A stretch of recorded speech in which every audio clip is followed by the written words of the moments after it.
الحمد للہ رب العالمین والعاقبۃ للمتقین والصلاة والسلام علی سید المرسلین وعلی آلہ وصحبہ اجمعین۔ میرے دوستو، آج کی اس ویڈیو کے اندر ہم بات کریں گے اعتکاف کے متعلق بہت ہی اہم مسائل، عورتوں کے متعلق، مردوں کے متعلق بڑی اہم باتیں اس مختصر سے ویڈیو کے اندر انشاءاللہ آپ کے سامنے رکھوں گا کہ ہم نے مرد ہے تو کیسے اعتکاف کرنا ہے، عورتوں نے کیسے اعتکاف کرنا ہے، کون کون سے اہم مسائل ہیں ان کے متعلق، اور اللہ پاک اعتکاف کرنے والوں کو کیا اجر عطا فرمائیں گے، اور اعتکاف کب سے کب تک ہے،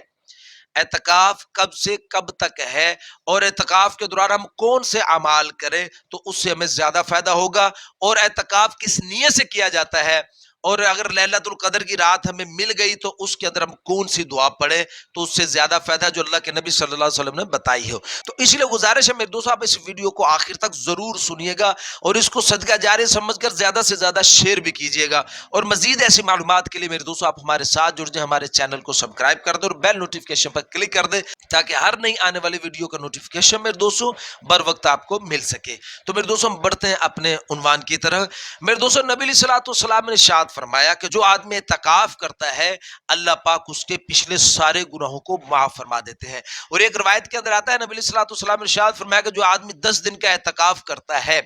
تو اللہ پاک اس کو 2 حج اور 2 عمروں کا اللہ پاک اس کو ثواب عطا فرماتے ہیں۔ اب میرے دوستو، اعتکاف کے متعلق اہم مسائل حدیث کی کتابوں کے اندر آتا ہے۔ حضرت ابو ہریرہ رضی اللہ تعالیٰ عنہ بھی روایت کرتے ہیں کہ آپ علیہ الصلوۃ والسلام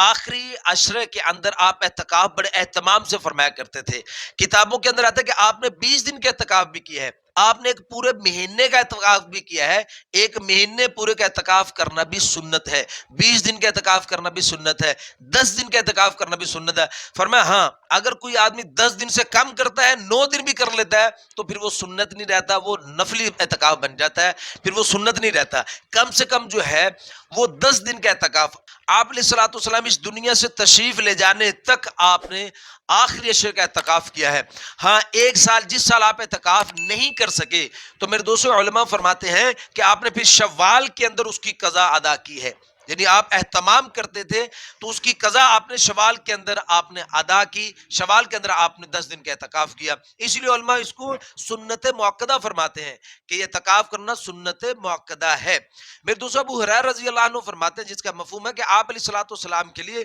کھجوروں کے پتوں کے ساتھ مسجد کے اندر ایک جگہ بنائی جاتی، ایک جگہ گھیر لی جاتی اور اس کے دروازہ ایک چٹائی سے بنا دیا جاتا،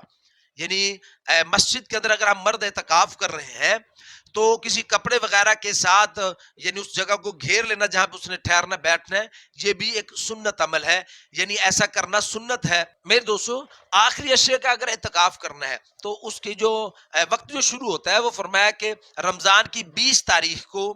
یعنی مغرب کا وقت داخل ہونے سے پہلے پہلے، یعنی سورج غروب ہونے سے پہلے پہلے آدمی اعتکاف والی جگہ پہ داخل ہو جائے۔ مرد ہے تو مسجد میں داخل ہو جائے، عورت ہے جو اس نے جگہ مخصوص کر رکھی ہے، یعنی جہاں پہ وہ نماز وغیرہ پڑھتے ہیں، جو جگہ انہوں نے طے کر لی ہے اس جگہ پر وہ سورج غروب ہونے سے پہلے پہلے چلی جائے۔ ایک حدیث میں آتا ہے کہ نبی علیہ الصلوۃ والسلام اب صبح کی نماز پڑھنے کے لیے تشریف لے جاتے، 20 رمضان کی 20 تاریخ کو صبح کی نماز پڑھنے کے لیے تشریف لے جاتے تو پھر آپ عید کا چاند دیکھنے کے بعد ہی وہاں سے تشریف لے کر آتے۔ اعتکاف والی جگہ سے مرد ہو کا عورت ہو اس کے لیے اٹھنا جائز نہیں ہے، بلا عذر اگر وہ اس جگہ سے نکلے گا تو اس کا اعتکاف ختم ہو جائے گا، اس کا اعتکاف ٹوٹ جائے گا۔ ہاں اگر مثال کے آدمی نے پیشاب پخانے وغیرہ کرنا ہے، ابھی تو مسجد کی حدود کے اندر ہی وہ چیزوں انتظام موجود ہے تو آدمی وہاں پہ پیشاب پخانے کے لیے جا سکتا ہے، لیکن اگر مسجد کی حدود میں نہیں ہے تو پیشاب پخانے کے لیے ضرورت کے لیے آدمی مسجد سے باہر بھی جا سکتا ہے، لیکن بلا ضرورت نہیں۔ اگر وضو کرنے کے لیے مسجد سے باہر جانا پڑے، فرض نماز کے وضو کے لیے مسجد سے باہر جانا پڑے تو اس کی بھی اجازت ہے، لیکن اگر انتظام مسجد کے اندر ہو تو پھر ہم مسجد سے باہر نہیں جائیں گے۔ اسی طرح میرے دوستو اگر عورت گھر کے اندر اعتکاف کر رہی ہے، اگر اس کے گھر کے اندر اس کا کوئی بچیاں ہیں، بچے ہیں، بہو ہے،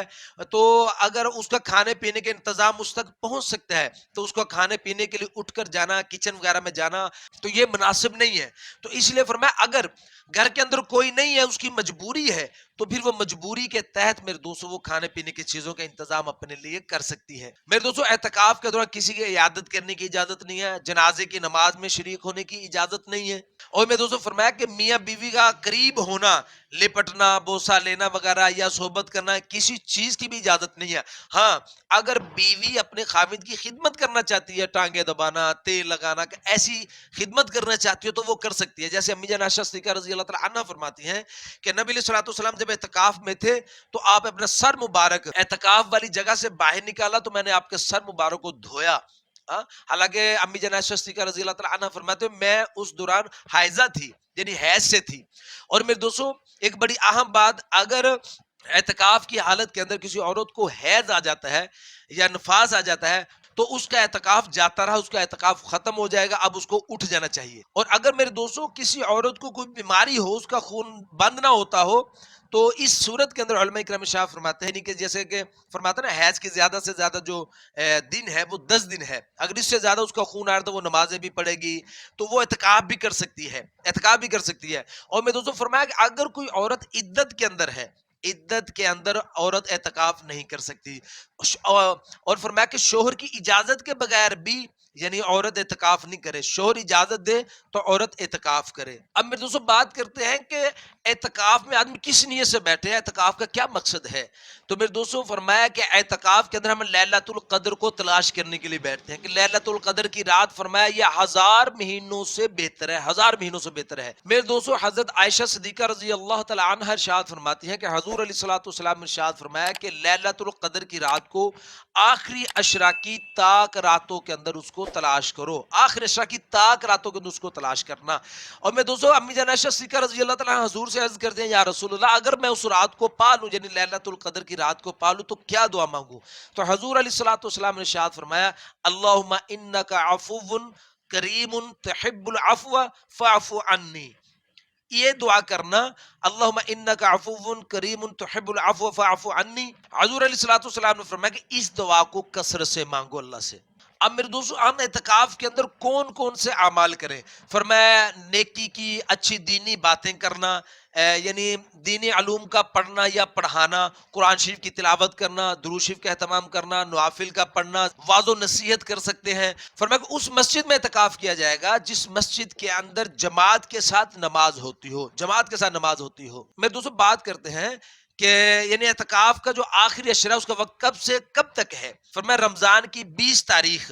یعنی اس کا سورج غروب ہونے سے پہلے پہلے وقت شروع ہوتا ہے، اور جب عید کا چاند نظر آتا ہے چاہے وہ 29 روزوں کے بعد نظر آئے یا 30 روزوں کے بعد نظر آئے، تو جب عید کا چاند نظر آتا ہے اس وقت تک اس کا وقت ہے۔ لیکن میرے دوستوں صحابہ اکرام اور تابعین کے بارے میں ایک بڑی اہم بات